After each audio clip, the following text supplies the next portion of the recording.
Let me ask you something. When was the last time someone asked you how you were doing and you said busy? When was the last time you looked at your calendar and felt that specific kind of dread? Not because anything on it was bad, but because all of it was happening at the same time. We have built a culture that treats having it all as the baseline expectation. Be the best at your job. Be the best parent. Be the best friend, the best partner, the most present, the most available, the most put together person in every single room that you walk into. And not just be all of those things, but be all of those things simultaneously, and right now, and tonight, and tomorrow, and the day after.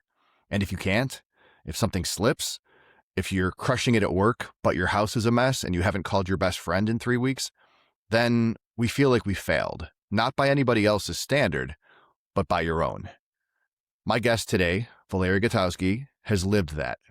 She piled it all on, her career, motherhood, friendships, obligations, and she pushed through every single wall until she realized something that changed everything for her. Maybe you can have it all, but just not all at once. And maybe that's not a compromise. Maybe that's actually how you become better at all of it. That's why today, when we return, my guest, Valeria Gutowski, will make the case for not having it all at once.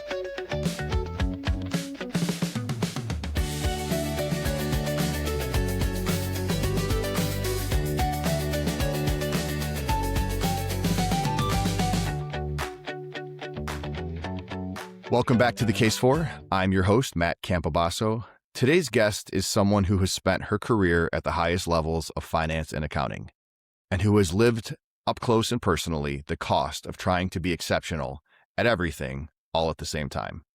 Valeria Gutowski is the Senior Vice President of Finance and Chief Accounting Officer at Norstella, one of the largest pharmaceutical intelligence companies in the world. Before that, she served as Executive Director and Chief Accounting Officer at Infusion, where she and I worked together for a few years that sometimes felt like a few decades. Valeria has held senior roles at EY, Navistar, and R.R. Donnelley & Sons. She holds a Master of Science from the Mendoza College of Business at Notre Dame. But the credential that matters most for today's conversation is not on her resume. It's the season of her life where she was trying to run a global finance function, show up fully as a mother, be present in her friendships, and keep all of it together. And what happened when she finally stopped trying to do all of it at once. Valeria, welcome to The Case For. Thank you, Matt. It's nice to be here. So, Valeria, before we jump into your case, and I'll guide you through the case because your background is in accounting and finance, I'm the lawyer here. Tell anybody listening a little bit about yourself, who you are, where you grew up, your family, your career, anything you think might help paint a complete picture. So as you make your case today, people can understand where you're coming from. Yeah, sure. Well, first of all, I think you just kind of talked about my resume pretty well, so that I won't recover. I will just tell you what my specialty is in my professional life. I specialize in transformations. So I really spend a lot of time trying to build team, upscale team, and just generally redo processes. As you know, Infusion was one, and this one was even a bigger, I guess, a bigger transformation that I worked on. But more importantly than that, in my personal life, I'm also the mother of two teenagers now. They're 15 and 13, a girl and a boy. I'm an immigrant, which is a very important point in my life, and it's something that really defines me. I grew up in Italy, in a small coastal town. Now I've been here for about 20 years at this point, but some things are just part of us, and they're just so important for my everyday decision and how I look at the world. And then, just outside of that, a big part of me is just like being active and in the outdoors, and just sort of have fun with my family. I particularly enjoy skiing and hiking. It's been a while since you and I have caught up. For those of you listening, our company, Infusion, our last company, was acquired, and that transaction closed in May of 2025. So Valeria and I worked pretty closely together for a few years, and then, as happens when you change companies, we kind of lost touch. So it's great to have you back here, Valeria. I can't believe you have two teenagers. I have one, and I can barely do it. So kudos to you for making that work. Thank you. Yeah, of course. So Valeria, as we've talked about, every guest that I bring on to the podcast here gets to make their own case. So obviously, I've alluded a bit to what we're talking about here today, but as it is your case, why don't you tell us about it in your words? What is the case you're making today, and why does it matter to you? Yeah, so my case is simply that no one can have it all at one time. And this fact does not diminish that person at all. In fact, just the opposite. And so to me, it's like we've all been sold this idea that having it all means having it all at one time, that we must be everything at one time. And anything else is nothing but failure or being short of or some kind of deficiency. I can tell you, Matt, I particularly think this topic is relevant to women. I mean, more like maybe everybody for sure, but like I think to women and especially those in sort of a high power career, right? Because I think we went from a time where like it's just a huge shift maybe in the last 20 to 25 years. I don't even know, but like from a time where we were told, okay, no, like if you want to be a good mother, a good wife, or whatever, you could just cannot have these high power career. At least that was the case for me, and we can certainly talk about more about that later. And then over time, this has been this whole movement where it's just the opposite, right? Oh, sure, you can have it all. You should. You should have the career you want, the exposure you want. You should be as famous as you wish to be. You can be whoever you're going to be. And it almost went like a 360 from there to me, right? And not only you can, but all of a sudden you must, or otherwise you're just not good enough because maybe the idea is that we have all these opportunities, we can be whatever we want to be. So if you don't take the opportunity or all of the things, then you're just not good enough. You failed at one or the other. And so that's just my case. I think, though, that, that is not, that is, nor is it feasible. I think that we should apply some critical thinking to this idea and really look at the facts, right? Is it feasible to do everything at once? Or is it even real that you have to do everything that is offered to you? I mean, does it really make you any better? Or can you consciously choose not to do everything that particular moment and still be an excellent person overall? So I think sort of we have lost touch to what it really should mean or what opportunity well the fact that opportunity really translate in must do it all to be great, to be even good. And so I think that would be my case, that I really just don't think that you can have it all at once. And it's very important to really pick and choose different things at different moments. And that actually makes you better and in no way a failure of any kind. You raised a lot of really compelling points and ideas there. I think number one, most people that are growing up in this day and age, and I won't age you, but I'm 47 years old, and there's this belief the world is bigger than ever, right? We are connected through news, through media, social media. My dad ran a company that was based in Illinois. That's it.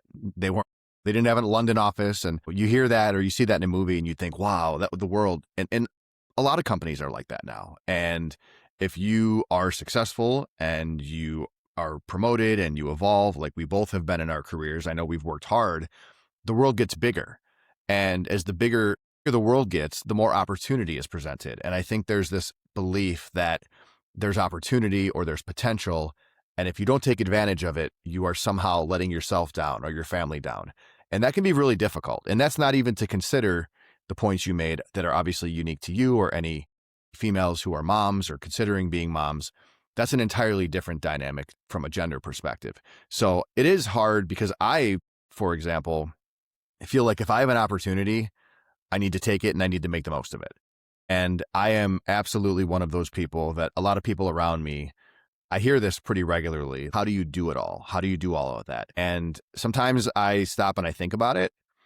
And then sometimes I just kind of push it down because I think, I'm not really sure how I do it. No matter how smart you are, no matter how dynamic, how successful, you only have so much attention. There's only so much bandwidth. And so if you're giving everything to your job day after day after day, other things in your life are most likely suffering. So I don't consider myself as trying to be perfect in everything I do. I try to be good or above average, and I know that I fail.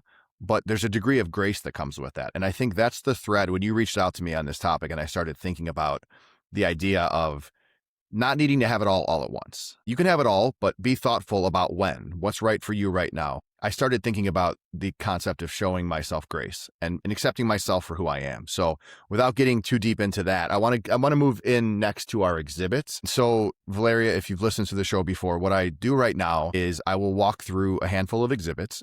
I will name them and I will prompt you, and then I'd love for you to take it away and explain to our listener the exhibit and why you believe it supports the case that you're here to make. So the first exhibit is what I call the myth of simultaneous excellence. I want to understand where the pressure comes from. So it's for you personally. Take me back in your career, whether it's 2 years ago, 5 years ago, 10 years ago. In your mind, what did actually having it all look like in practice? And so what was the story you were telling yourself about what you had to do and why you had to do it that way?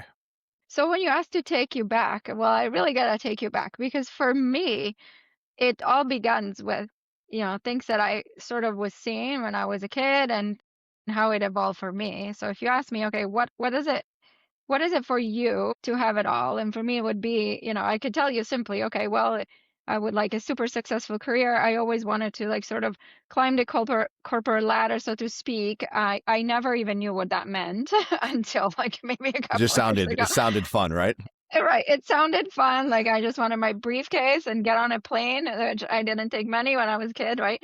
All of that. But I also always really wanted kids. Like I always wanted to be a mom. So like, but just the idea was so hard to reconcile, right? And so where's the pressure coming from? Well, the pressure is simply trying to reconcile two worlds that sort of didn't make sense to me or anyone else, right? So I'll take you back, and again, it goes back to I'm an immigrant. I'm from Italy, so I mean, obviously Western world still, but like the way I grew up is in a very traditional family. My parents were really open and obviously really wanted me to do whatever it is that I wanted to do, but what I was seeing was very different.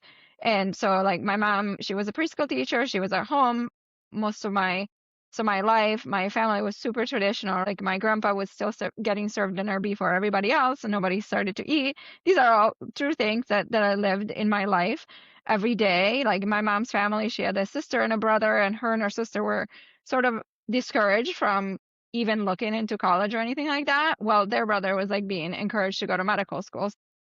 At the same time, while my parents were very open and were telling me, yeah, you should go to college, just do whatever you want, it's hard to reconcile. And so some of that pressure comes from there and just figuring out, okay, well, you're saying all this, but what I'm seeing is actually this thing. So how does that work? And then second, I always felt there were always some small things, whether comments or like I'd be saying to, my mom or even some of my really good friends right back home. I'd be say, oh, okay, I'm doing this. I'm traveling for work, going, who knows, to California. This is at the beginning of my career. I'm gonna spend a week there doing this and that. And the question was, oh, well, how are you going to do it when you're going to have kids, right? Mm-hmm. So, and it was just like small things just waved in. Well, and the meanwhile, it seemed like time was like chumming through, and social media, the media were all saying the opposite. Oh, yes, yes, you can do this, you can do that, you can have it all at once. And so, I try to really reconcile this within my brain, within myself, and just assume that, okay, well, I need to be the great employee, the great, I need to be progressing in this way, but I also need to be there for, say, every milestone of my kids. I absolutely need to be back for dinner at a particular time, at a particular day. I must cook organic food or whatever there else constitute being a good mom. At the same time, there's all this pressure from everywhere to say, okay, well, social network is so important. You're just not going to live long enough if you're not maintaining your social networks and girlfriend, girl power, whatever. So like, okay, so that I also must be a super good friend and all of these things. Mm-hmm. And that just creates a ton of pressure because the truth is I don't think that it is all possible every minute of your day. Brain space is limited, emotional capacity is limited, and you just need to pick and choose at different points. Okay. Yeah. I think as I'm listening to you talk, I'm realizing you clearly are very self-aware insofar as like, the messaging that you're hearing, whether it's from society or, for you, I feel like you were kind of being pulled between the traditional Italian upbringing that you had and your formative years seeing the differences in dynamic between men and women. And then you come to the US for college and the messaging is different. And so you're kind of straddling these two belief sets and it's figuring out what's right for you. I am not an Italian immigrant, but I am the son of an Italian immigrant. My dad came here in 1963 when he was 12. And one of the things that I know drove my dad, and he had a very successful career, was the opportunity. And so I hear you talking about your journey, and I'm thinking about my dad, and I'm realizing that if you're coming from a place or a time or an area where the opportunities are limited, when those opportunities start to present themselves, you almost convince yourself you have no choice but to go after every single one. And so that becomes, I think, structurally impossible. That's what you were alluding to, which is it's just hard to find the balance between all of those things because, to your point, you can't do the extra work that's required to become successful and then also make sure you're home in time to cook an all organic meal for your kids so society tells you that you're a good mom. And it's hard because in every direction, depending on what identity you're wearing, you're getting pulled in a different direction. And it really is, the pull is harder and harder. So let's talk about Exhibit B next, and that is the cost of piling on. What happens for you personally when you try to execute on all of these different things at once? Not the story that we tell ourselves, which is I'm managing, but the real version. Clearly, you came on here today and you brought this topic to me because recently or in the semi-recent past, you had some sort of aha moment. A light bulb went off and you had a realization that it sounds like is influencing how you're carving out this next part of your life. So was there a specific moment where you felt, I can't do this anymore? Or was it more you were just kind of going day to day and then something stopped you in your tracks and made you think about all of this differently? It happened, I would say, multiple time in my life, and I quite didn't realize. I would say that this last time is really when I started consciously thinking about it and maybe making the choice that I had just to be more mindful going forward. And simply what happened is that, like I said, I'm working at I have this amazing role. It's very broad. It's like everything I've ever wanted. I'm learning tons. The transformation is huge. I'm building teams, building processes, system, whatnot. It's multinational. I've been traveling international a lot. Those are all great things. And it was just like that, right? Like this busyness, this movement, and this joy really that came from doing all of that. And then in the midst of this, I was still trying to doing the mom thing and the front thing and everything else. But what really tipped it over at some point, we had some sort of a family hiccup, I would say, family emergency. And all of a sudden, I found myself being a caregiver and for some time. And then also found myself, worrying about the future in a way that probably I had not done until that particular point, and wondering, what's going to happen next, and just kind of putting pressure on the life as I have known it. Mm, And then I started to realize that, it was just hard to really continue to pretend that it was okay to do just everything. On the one end, I didn't want to waste any time. I wanted to make sure that whatever I was showing to the various groups of people that I interact with every day was like, strong, very stoic, and just kind of like, yep, this is what we do. I can mm, do this, no problem. But the reality wasn't true, right? Because physically, like, I was exhausted. Mentally, I was also exhausted, and I could start seeing how it was affecting some of the most basic relationship. Like, my fuse was short. Like, I had very little capacity to respond to my kids or even listen to their cues sometimes, because I was just exhausted myself and I was wrapped up in my head. So yes, maybe I was still going to every soccer game. I was still, there to pick up after swim practice every single time, right? But was I really listening? Was I mm, really like tuning in with the feelings and, the facial expression? I don't think so. Same thing at work. Like, I did my job well. That never suffered, but like the micro interaction where they needed to be. Was I really bringing the best of me to work every day? And I think the answer is probably not. And so that's kind of what got me thinking. And I started to sort of pause and think back at my career and think about it. If is there a different way I should be looking at this busyness or this time with? Is there a different, better solution that that would actually make me feel better, but in response, then show up better for those who know me, who need me. Yeah, and how they need you is different depending on the relationship, right? Your job needs you to show up and add value in exchange for a paycheck, right? Exactly. Your kids need you to show up and be present. And you're describing things, you're making me feel, not that I am glad that you struggled with those things, but I've struggled with those same things. And one of the things that I can say, and I hope it's okay, having known you now for a few years, you're striking me as a different version of who you are than I remember a year ago. And not that you weren't incredibly professional and kind and smart and hardworking, and I always enjoy to work with. But there is a level of humility, I think, that I'm hearing in your voice and some of the things that you're saying that tell me that you've spent some time over the last year thinking actively about what are your priorities, where do you want to put your energy, because you can't give everything this is the whole reason why we're here on this episode today. You can't give 100% of yourself to everything. And I read something a couple weeks ago, and this isn't to diminish your job or my job. Jobs are important, and again, I think we've both been successful because we've given a lot to our respective companies. But I read something that said in 20 years, the only people who will know or care or remember if you worked late are your kids. And it's a good reminder that a job is a job. And that's not, again, not to diminish the value of them and the importance of what people do, especially at your level. But I really am hearing something in your voice, this introspection. I would describe the you from a year ago as head down, 100 miles an hour, whatever it took to get the job done. And there's something to admire. And sometimes I'm sure you still have to be that person.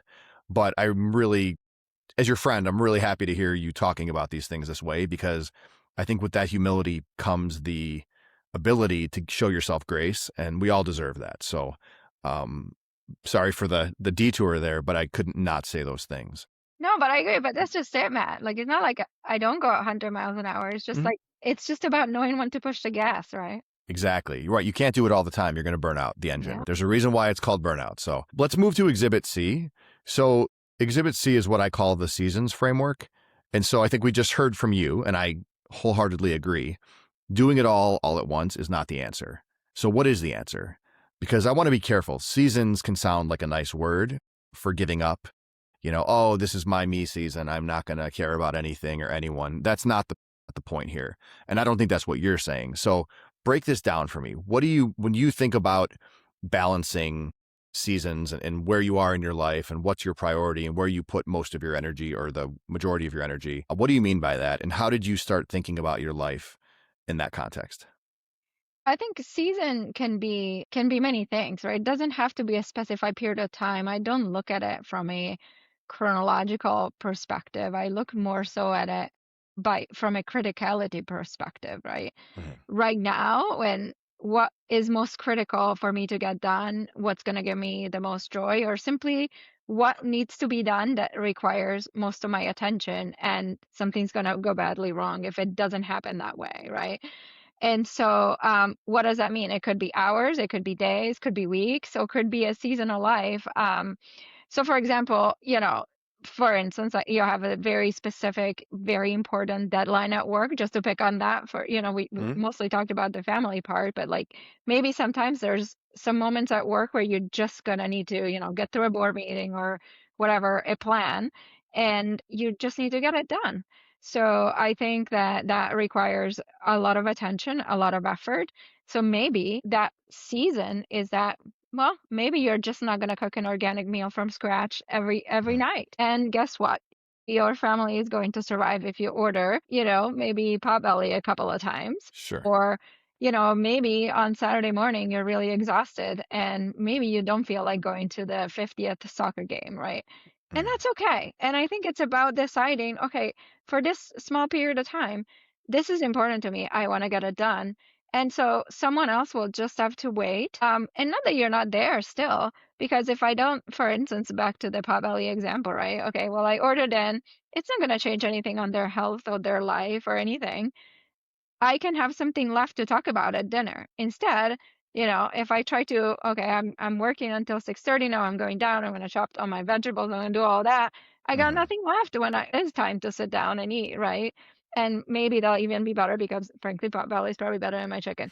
But other than that, so that's an example of when it goes the other way. So that may be like a few weeks or a couple of months. But like looking back, it could also be just a couple of hours, right? Just to say, okay, well, right now I have this meeting, it's very important, it's important to me. I'm not going to look at my phone to see what my friends are putting in the group chat. But once I'm done with this meeting and, then I'm going to be, maybe for 10 minutes, I'll be the best friend that finds the fun, TikTok videos. And I'll just concentrate on that and stop thinking about the meeting that I just had, right?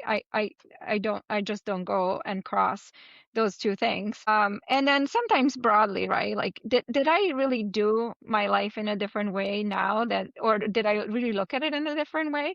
I think the answer is really no, because if I look back, for example, there was a season, talk about season in my life where that was when I first had my kids, right? Unconsciously, I didn't even think about it, but unconsciously, I was working at EY, that's a very like difficult job, long hours. I had my kids and I kind of went part-time. And yes, of course, it was a privilege because I could at that time. But that was a choice, right? Could I have accelerated my career and maybe be where I ultimately want to be, this year or last year? Could I have been maybe the chief accounting officer somewhere sooner? Had I not done that? Maybe. But didn't matter because at that point, in that season, the critical thing was for me to raise these two young babies. I didn't have much family support because obviously I'm here, just my husband and I raising the kids, right? So it was more important. So everything else took a back burner. But when I look back, did anything really change? No, I'm still me. I still went through the career that I needed to go through. The opportunity may have been different, but it led to where it needed to go without all that Hmm. much thinking and effort. So it just depends. To your point, what's a season? Well, I think it could mean anything from a chronological perspective, but it just means what's most important to you at this particular time. Days, months, weeks, doesn't matter. So I hear you saying it's about being deliberate and thoughtful about where you're putting your energy. And sometimes you got to fall down or make mistakes before you realize you can have potbelly delivered on a Thursday night when you've had a long week and the world's not going to end. But if you cook that dinner and you blow a deadline for work, that particular world might end. So it's about balance and it's about being thoughtful and overt about where you're putting your energy. So I like that definition of seasons a lot. Exhibit D is the power of releasing control. So here's where I think it gets hard because to me your seasons framework it makes sense intellectually. But I think to actually execute on it, you have to let go at some points. And so you have to accept help. You have to delegate. And for high achievers like you, and I'll include myself here, that is terrifying. I am horrible at letting things go or taking my hand off the wheel. So, for you personally, what did it actually take for you to release control? And I heard you talk earlier about a family situation that came up and other things that kind of forced you. But are there other things around that helped you realize, you know what, it's okay to take my hands off the wheel once in a while? Yes. I'd say again, it goes back to sort of mindfulness and maybe maturity to some degree. I don't know. Maybe I just got old to your point without dating myself. Is that I started to look around and think about this concept of delegation or I must do everything. But thinking about it more holistically, right? With the answer of the maybe the simple question, well, what if I didn't? Or what if this got delegated and something went wrong? And again, apply sort of the criticality idea of the season to this concept of delegation and sort of doomsday that a lot of time, to your point, high achievers get, right? Mhm. If I don't participate to that meeting, who knows what's going to happen? Or if They'll I forget about don't, me, right? Or someone's going to yes, take my yeah. It's a exactly. horrible internal battle that happens. It's a degree of imposter syndrome. So apologies for interrupting you, but I know exactly what you're talking about. Yeah, exactly that. Or, again, back to the soccer game, if I don't go to that soccer game, will he think I wasn't there, right? But the Uh-huh. truth is, how many did you go to? And you were consistently there. So is it really feasible? Is it really reasonable to think that just because you missed one thing Mhm. or you didn't do exactly right one time that that you'll be forgotten, or that your signature isn't going to be, isn't going to be there? That's not. So maybe it's Mhm. just a little bit of maturity. Maybe it's like, just having to deal with, again, all these pressures all at once in that particular critical time that was particularly emotional. Maybe that kind of spinned it, and just sort of helped me with the perspective. I can't really tell you what it was. I think it just, like, over time, I just started realizing that, that actually the moment you decide to let go of some things, let go of the need to control or even know what's going to happen next, right?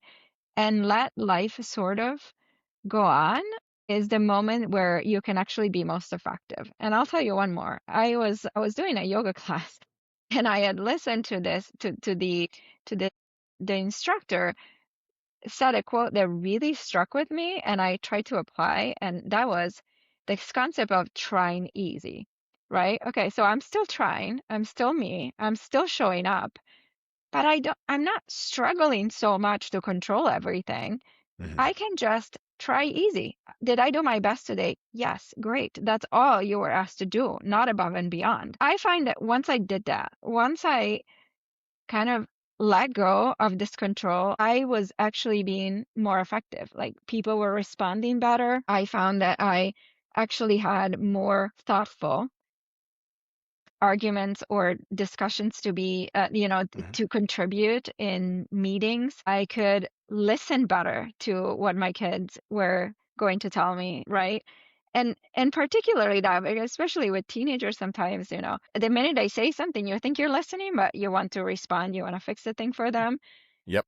Well, this idea of letting go a little bit, well, you don't have to fix it. They're going to be fine, allows me to just be more silent, listen more intently, and guess what? They ultimately are easy to coach and navigate, and they come Mhm. over and discuss more often. So I don't know, Yeah. it was just kind of eye-opening. I love that idea. I've not heard it put that way. On the topic of kids, very briefly, I am the same way. They start talking, I'm looking for the problem that I have to solve. And I think part of it is occupational. That's what lawyers do all day, every day. What I've started to try to do over the last few years with my kids is I will listen. And if there's a break in the conversation, what I will say to them is, do you just want me to listen? Do you want my advice, or do you want me to get involved? And that tells them, like, hey, I'm taking in the information you're sharing with me. Help me understand where you want this to go, rather than assuming you're the child, I'm the parent, you're bringing me something, I'll fix it for you. Because that's not what they always need. And to your point, if that's where your brain goes right away, is solving problems, you're going to disengage and you're probably going to miss something very important to them. And sometimes they just want to be heard, or, Right. told that, hey, that sucks that happened. I'm sorry. Like, I love you, and whatever the case may be. But I really like the try easy is really, I'm going to be thinking about that for a while, I suspect. Yeah, I've been thinking about it since I heard it. It's been like, okay, yeah, And that that makes sense. Such a it's simple thing, right? 2 words, but it is, hey, slow down. Like, you don't need to have your hands wrapped around the wheel and going 100 miles an hour. You can lean back a little bit and take it easy, and you can still do your job and expect, high performance from yourself, or to be a good parent. But the world's not going to end if you go, 30 miles an hour instead of 60. So the last exhibit we have, Valeria, to me, this is the one I'm looking forward to the most. It's the proof. We've talked about so far the realization that you can't have it all at once, or to you, it doesn't need to be that way. We've talked about seasons. We've talked about the moments that have shaped this evolved perspective that you have. I want to know if it's working. Clearly, you had a moment where you're like, hey, I can't do it this way anymore. It's not getting me where I need to be. And so you stopped trying to have it all at once. So once you embraced this idea of seasons and focusing your energy in particular places at particular times, what's changed for you? Is it working? Tell us why this is a case that some of us should think about adopting for ourselves. Is it working? Yes, I would say yes. Is it perfect? No, because sometimes I forget that I have this new framework and I just Yeah. keep on doing the same thing I've been doing before, right? But when I do stop and think, and I have tried to be much more conscious, it works, and it works really well. So first of all, I'm happier, right? And that I mean, that's priceless because ultimately, what are we here for? To be happy, to have a good life. And so, yay, I'm happy. So that's great. Two, I think I am actually showing up better for all the various groups that are there in my life. Starting with my family, I mean, again, some days I simply actually focus on work more some days. And yet I feel like when I'm done with that, I'm still better because I still like it's like giving myself permission to be whatever it is. And I explain to them, like, hey, right now it's just a a very hard time. I got to do this trip and whatever the case might be. And they actually respect that. And it's almost as if it kind of everybody's working together. They even pitch in to help more, which is great. It's like admitting, look, this is what I can do. This is what, our family like this is how we decide to run this and this is a hard day, so I need you to step in and they do. And it's amazing because it almost gives them importance. So I will start with that. I think that's really great. I think I mentioned this a little bit ago, is just the ability to stop and listen better. And I'm not just saying listening to words, but it's also like listening and noticing like facial expressions, like cues, and just really what we would normally call like reading the room. That's a lot better if you or I notice on myself, if I leave some capacity and if I am focusing on one thing only, I can read the room a lot better. And therefore my responses are better. They're more thoughtful. It's just a more, I wouldn't say calming because it probably would be the wrong impression. It's just a more thoughtful day to day where, I actually know what I have done a particular day, what I have accomplished. I can reflect versus I don't even know what I did. The day's gone and now I'm exhausted. I just want to go to sleep. And then tomorrow I'm going to wake up and it's going to be a repeat. I would maybe call it intention. I don't know, more intentional life, I guess. I've had those days where you're just barreling through and I don't, you start stacking those up. That's not a life at all. You're just surviving rather than living. So I'm glad you use that word cues a couple times when you're talking about your children. And I like that concept because I think for my 16-year-old specifically, and my 12-year-old to a degree, they might say something, but I know them well enough to know, you know what, they're just saying what they think they need to say in the situation. There's something below the surface, and then it allows me to maybe approach it differently. So, and it's at that age too, right? They're kind of figuring out how the world works and what their emotions are, and they're dealing with a lot. So it's on us as parents to really be paying attention because that investment of energy and time is only going to benefit both them and the relationship we have with them. So we're going to jump ahead to objections. I had a couple for you. I want to be mindful of time, so I'm just going to ask you one, and I would love to get your honest feedback on it. I think this objection has merit. So choosing your seasons and not trying to do everything all at once, it sounds like a privilege, right? Not everybody has the luxury of choosing their season. You've got single parents or people who have to work two jobs, people who don't have a support system. They don't get to pick one thing and let the rest wait. So they have to be the ones who are doing everything at all times because there's no one else there to take the reins from them. So how do you react to the objection that this advice sounds like it's for people who are fortunate enough to have a support system and they have the ability or flexibility to make choices? I think that it's a really good question. I think just the fact that just realizing that people have choices is a privilege, and I know that not everybody at large gets to make choices. But I think being intentional with your day and with what's important to you at any particular moment can be a very small choice every minute if you have to. Yes, maybe somebody doesn't have the choice to stay home versus going to work. Maybe you have a death in the family and you just don't have the ability to rely on someone else, right? And so you really don't have the choice, but you can still choose what you do every minute, what you pay attention to more so. You can still look at your life and think about, okay, what is most critical right now? And respond in that particular moment. Maybe as little as, okay, maybe I will just listen to this conversation that me and my friend are having, and I will just choose not to look at my phone for the duration of the 10-minute conversation. That is not a choice that is it is a choice that is difficult to make because it's easy to pick up your phone and just check to see that, somebody maybe an email, a work email came through or whatever, right? But it is an available choice. It doesn't require any kind of money. It doesn't require significant support from anyone. It's just a conscious choice to say, this minute I'm going to be your friend and this is who I'm going to be right now. And maybe the next minute I have 10 emails and I will not look at my phone and text to see. It doesn't care whatever happens. I will respond to my boss. I will get that memo finished because I need to be doing this, right? It's just about being intentional minute by minute. Okay, I really like that. So, Valeria, as I mentioned earlier, every guest on the show gets the chance to make their closing argument. So, for a moment, I want you to speak to somebody who's listening who has tried to have it all at once, and they're listening to what you're saying today. What do you want them to walk away with? First, I want them to know that they're not alone. I think that to some degree, whether people admit it or not, I would be willing to bet that nearly everybody feels that way at one point or another, right? So I think that just admitting and knowing that you're not alone, it's a big thing.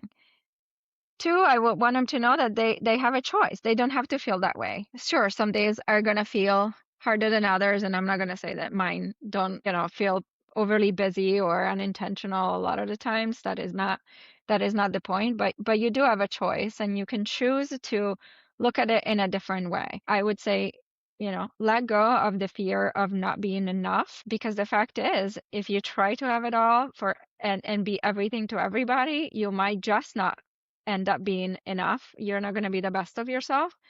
So let go of the fear and embrace the fact that you can be a different you at every moment of your life, but moment defined, however you want it to be. And you'll actually be more effective for those who you love and who you care about, and for your profession as well. You'll be more effective if you just are intentional about when and how you do things.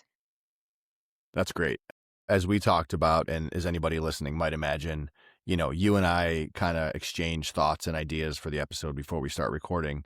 And so I'm looking at your notes, and there's a really great statement in here. And I'm going to say it because I think it needs to be said. And I feel like it's such a great note for our listeners. And so anybody listening, please know these are Valeria's thoughts, not mine. But in your notes, you wrote, "You're allowed to do one thing well right now and trust that the rest will get its turn." And I think that is such a powerful statement, because I do think that there's a feeling that we have to be everything to everyone in all circumstances at all times. And that is just not true. It's not possible, and it's just not true. And so pick your spot, do your best, and then step back and turn to the next thing. And that next thing might be just taking care of yourself, recharging. When you said, if you're listening, you're not alone, that is 100% true. Both people on this podcast right at this moment have felt these things, and there's a path through, but you just have to be thoughtful about it and you have to be real with yourself. So, Valeria, before we go, I ask our guests to take these ideas, because a lot of this is conceptual, and we're going to step out of the podcast courtroom for a moment and into the real world. Give us 3 micro tools or things that listeners can do right now to start building this case in their own lives. Yeah, I think the first thing is really when you feel, overwhelmed and you have multiple demands, is think simply think what's most important right now. I think it's as simple as that. And then stop. Let it sit for a minute, right? Don't go to the next task. I think you'll kind of get an idea of what really is important in that moment, and then you'll sort of get the hang of it little by little. The next thing is, this idea of asking yourself, if I don't, then what? Or one of my favorite things is actually an advice that I received from someone else a really long time ago, but it just never clicked for me until very recently. And is that, okay, he says, Valeria, think about it. So play this out in your head.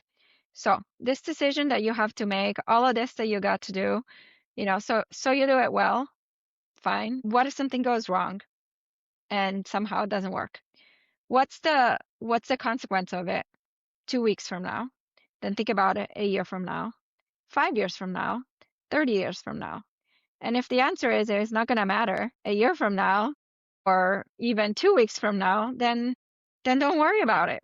And the greater the impact over time of that particular thing, I guess the greater the importance. And so again, I didn't follow it myself for a long time, but now when I am really stressed and I'm really trying to determine what is it that I really need to give all of my attention, I try to Mm.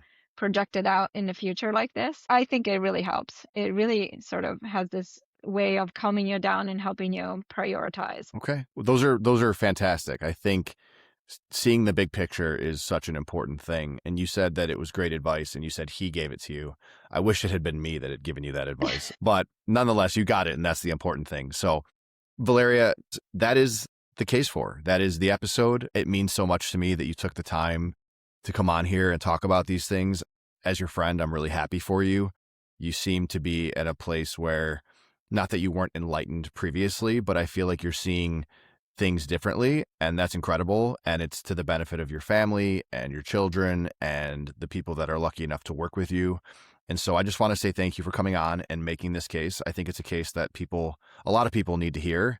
I'm definitely one of them. So before we let you go, where can our listeners find you if they want to follow your work or reach out to you personally? Oh, sure. I mean, I can be found on LinkedIn, Valeria Gutowski, various other social media, but I don't use them much. So LinkedIn is probably the way to go. Makes sense. Yeah, I understand. So, Valeria, what I'll likely do is I'll link to your bio in the episode notes and when I share this on social media so people can reach out because I would be surprised if there wasn't at least one or two people here listening that would love to talk with you more about these things. So, And I would love to talk about it. it's important stuff. There's no question about it. That's the case for today. If you're listening and this one landed with you, post your thoughts on hashtag the case for and let Valeria and I know what's the thing you need to stop doing all at once. What season are you in right now? And what would it look like to actually honor it? Thanks for tuning in. And please remember, whatever your case is, don't be afraid to build it and carry it out into the real world.